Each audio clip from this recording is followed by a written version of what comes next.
Netflix is stirring a storm even before the cameras roll on a new production. The upcoming Swedish period drama, The Versens, has drawn backlash, and not for its drama, but its casting. The streamer cast Lebanese-Swedish actor Alexander Jihad Abdullah as King Gustav III, sparking outrage from critics accusing Netflix of distorting Swedish history. As one user put it, Netflix is producing a historical series in which a Lebanese actor plays our Swedish king from the 1800s. They're doing everything they can to distort our history. And this is the picture they posted. They don't even look remotely similar. The reaction echoes a similar controversy surrounding Netflix's Queen Cleopatra documentary, which was produced by Jada Pinkett Smith. It drew global criticism for casting Adele James in the title role.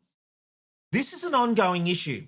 We have a backlash where white actors cannot take on roles. Scarlett Johansson was playing a Japanese character, or was going to, a character that was from a Japanese, I want to say comic book. Set me right on that one. She ended up stopping it because of the backlash. But when it goes the other way, it seems fine. Now, diversity of casting's great. But when you are portraying an historical figure, it doesn't work.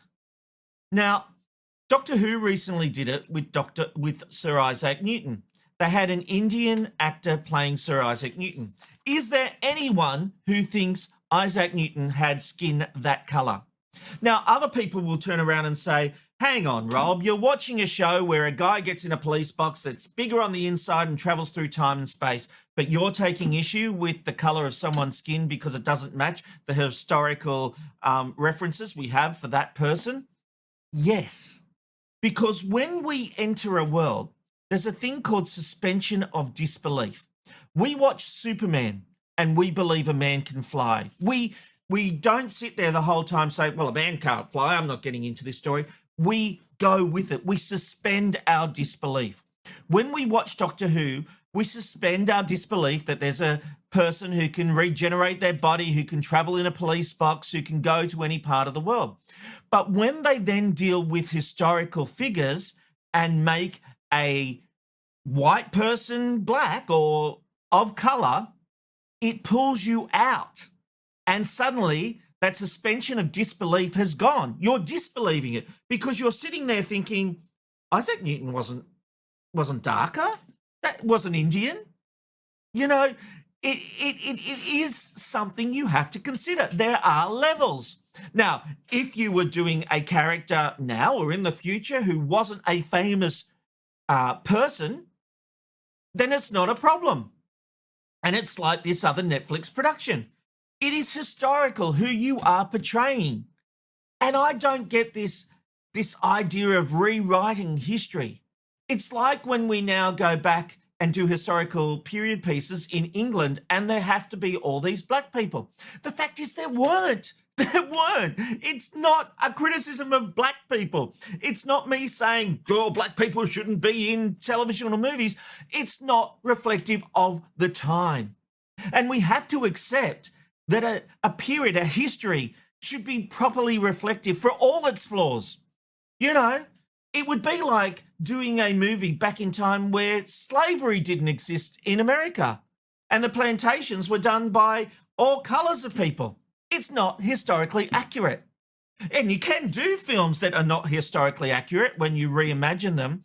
But the problem with something like this is that it's pulling you out of the narrative. Quentin Tarantino did that with Once Upon a Time in Hollywood. He changed the ending of the Manson, the Manson murders. And Charles Manson got killed. And I actually didn't like that because I'm like, that's not what happened. It was a great film.